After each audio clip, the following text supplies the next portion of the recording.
En partant un petit peu sur le terrain médiatique maintenant, Rudi Reichstadt, le fondateur de Conspiracy Watch, qui est un organisme censé traquer les théories du complot, vous accuse d'y souscrire en ce qui concerne le professeur Didier Raoult, le fameux défenseur du controversé traitement à la chloroquine. Alors Rudi Reichstadt, il est récemment intervenu dans les colonnes de l'Express, pour qui vous estimez que Didier Raoult est victime d'une cabale de ceux qui voudraient se faire de l'argent avec le coronavirus. Qu'est-ce que vous leur répondez ? Je réponds que c'est la plupart du temps les gens qui sont assez habiles à insulter les autres en les traitant de complotistes sont justement les gens qui agissent pour faire de telle sorte que les choses soient comme elles sont, ce qu'on appelle par ailleurs l'état profond. Moi, je ne suis pas en train de dire qu'il y a un complot, je ne dis pas qu'il y a un complot, je dis juste que nous avons un docteur qui nous explique que quand on utilise telle molécule dans les débuts de la maladie, on empêche qu'elle puisse faire des ravages. Cette maladie, elle se soigne donc avec des médicaments qui existent depuis des années. Moi, j'en ai pris. Moi, à l'époque où j'allais au Mali ou en Mauritanie, de la Mivacine, j'en ai pris.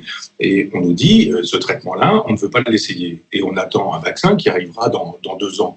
Comme par hasard, la ministre de la Santé, avec son mari, se trouve impliquée dans le complexe pharmaceutique et elle classe comme un poison ce médicament qui pourrait soigner et guérir, ce que nous dit un professeur dont il est dit par ailleurs qu'il est nobélisable. On lui a donné d'ailleurs des subventions considérables pour un institut qui existe. Donc on ne peut pas imaginer que Raoult puisse être quelqu'un de formidable quand il s'agit de financer son institut. Et ensuite, quand il nous dit, alors que c'est sa spécialité, qu'il faudrait utiliser ce traitement, dire on ne l'utilise pas. On ne l'utilise pas parce qu'il y a quelques effets secondaires. Mais bien sûr qu'il y a des effets secondaires.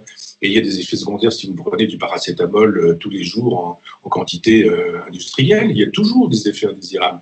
Donc je dis simplement que quand j'écoute le professeur Raoult, il dit des choses extrêmement intéressantes. Et il dit aussi que la question qui se pose dans cette aventure, c'est pourquoi les autorités cassent-elles poison un médicament qui est utilisé depuis 40 ans, dont un professeur nobélisable nous dit qu'il produit des effets. C'est effectivement une question qu'on a le droit de se poser. Si maintenant se pose une question, c'est être un complotiste. Si dire Macron gère mal la crise, c'est un complotiste. Si dire l'Europe n'est pas à la hauteur, c'est être complotiste, etc.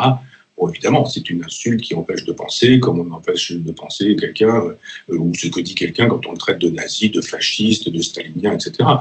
Que ces gens qui sont souvent à l'origine d'ailleurs des magouilles du capital, des magouilles de l'argent, des magouilles de l'industrie pharmaceutique, n'aient plus que ça à nous dire en disant vous êtes un complotiste, je crois que ça ne marche plus. Il y a plein de gens qui ont compris, bien compris depuis longtemps que complotiste était une insulte, qui d'ailleurs, c'est ce qui est dommage, qui dispense de voir où sont véritablement les complots. Car il y en a des complots. C'est pas parce qu'on dit que les gens qui ont de l'argent font de l'argent, ne font que de l'argent quoi qu'il arrive, qu'on est forcément complotiste. On peut être aussi tout bêtement, comme moi, anticapitaliste. C'est-à-dire faire savoir que dans les épidémies, le capital fait son métier, c'est-à-dire il fait de l'argent, il n'a aucun souci des hommes, sans pour autant être un complotiste. Je laisse à ce monsieur des insultes, j'attends des arguments un petit peu plus sensés, un peu plus intelligents, un peu plus sérieux que des insultes. L'insulte, c'est l'argument de celui qui n'en a pas.